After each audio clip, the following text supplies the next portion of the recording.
Satria. Saya selaku Direktur Keuangan PT Abadinan Jaya. Hari ini bersama staf akuntansi saya, Ibu Talita. Di sini saya mengundang Ibu sekalian untuk membantu kami memeriksa beberapa transaksi perusahaan kami yang sedang dipertanyakan oleh pemeriksa pajak. Selamat pagi Bu Kezia, Bu Talita. Kami siap membantu. Apakah sudah ada daftar transaksi yang diprioritaskan Bu? Ada Bu, jadi kami mempunyai 4 isu masalah utama terkait pembelian mesin, lalu utang jangka pendek, lalu bunga pinjaman jangka panjang, dan terakhir itu tentang pencatatan PPN. Jadi terkait dengan pembelian mesin, kami membeli mesin seharga 800 juta itu untuk kepentingan produksi. Nah, selain itu kami juga melakukan renovasi ruangan agar si mesin tersebut bisa dipasang ke dalam ruangan tersebut. Nilai renovasinya itu seharga 120 juta rupiah, Bu. Oke Ibu, jadi untuk renovasi ini sendiri itu sifatnya seperti apa ya? Dia penambahan kapasitas ruangan, pabrik, atau hanya perbaikan ringan-ringan saja? Bisa dijelaskan lebih detail tidak? Untuk menambah kapasitas pabrik, Bu, karena kan ada pelebaran area dan pembuatan fondasi. Kalau begitu, sesuai peraturan perpajakan yang ada di Indonesia, bahwa biaya renovasi itu harus dikapitalisasi menjadi bagian dari aset tersebut. Nah, sesuai dengan status perpajakannya, kapitalisasi ini termasuk deductible, tapi bukan yang secara langsung, melainkan melalui penyusutan. Nah, itu tadi terkait aset tetap yang kami miliki, Bu. Sekarang kita masuk ke utang jangka pendek ya, Bu. Jadi kami tuh memiliki utang jangka pendek berupa utang dagang sebesar 350 juta. Nah, kami juga ada membayar biaya keterlambatan ke pemasok sebesar 6 juta, Bu. Oke, jadi kalau untuk keterlambatan pembayaran ke pemasok itu kan termasuk denda ya Ibu.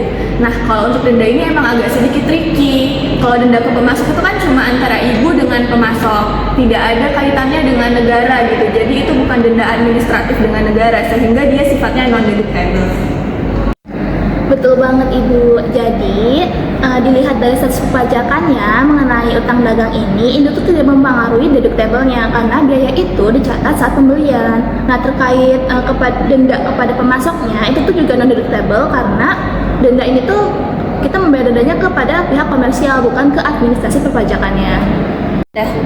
Nah, selanjutnya Bu, itu tentang utang jangka panjang. Jadi kami tuh mengambil pinjaman bank sebesar 5 miliar untuk ekspansi, Bu. Dengan bunganya itu sebesar 400 juta per tahunnya. Tapi sebagian pinjamannya itu dipakai untuk membeli mobil operasional direksi. Oke, jadi tadi berdasarkan penjelasan Bu Talita ada sebagian pinjaman yang dipakai untuk membeli mobil operasional direksi ya Bu ya? Nah, itu digunakannya untuk kegiatan pribadi atau full operasional perusahaan? Sejujurnya 50% itu dipakai untuk kepentingan pribadi direksi, Bu. Gitu ya. Jadi kalau misalnya begitu, berarti bunga pinjaman yang digunakan untuk kepentingan pribadi itu tuh masuknya ke non-deductible. Karena kalau misalnya dilihat dari status perpajakannya itu, bunga pinjaman itu kan digunakan untuk kepentingan pribadi ya. Jadi itu tuh kepentingan yang di luar dari bisnisnya, di luar dari perusahaan atau kegiatan operasionalnya, seperti itu. Oh, begitu Bu. Baik Bu. Nah, terus terkait dengan PPN nih Bu, kami ada membeli bahan baku dengan menggunakan PPN masukan sebesar 100 juta. Tapi kami juga ada melakukan penjualan dengan PPN keluaran sebesar 130 juta. Nah, masalahnya Bu, kami tuh ada membeli makan siang rapat dengan menggunakan PPN masukan sebesar 2.500.000. Nah, itu bagaimana ya Bu? Oke, jadi untuk konsumsi rapat internal itu PPN-nya tidak dikreditkan ya Ibu? Betul Bu, karena itu termasuk pengeluaran yang tidak berkaitan langsung dengan kegiatan yang menghasilkan barang kena pajak. Baik Bu Talita, Bu Kezia, berdasarkan konsultasi yang Ibu sampaikan tadi, bisa saya ringkas ya Ibu. Untuk mesin itu dikapitalisasi, begitu juga dengan renovasi ruangan dikapitalisasi, jadi dua-duanya deductible, tapi deductible-nya lewat penyusutan. Kemudian untuk utang jangka pendek, utang dagangnya aman, Ibu bisa mencatat seperti biasa saja, seperti pada umumnya. Namun untuk denda ke pemasok itu karena sifatnya komersial, sayangnya ini non-deductible ya Ibu.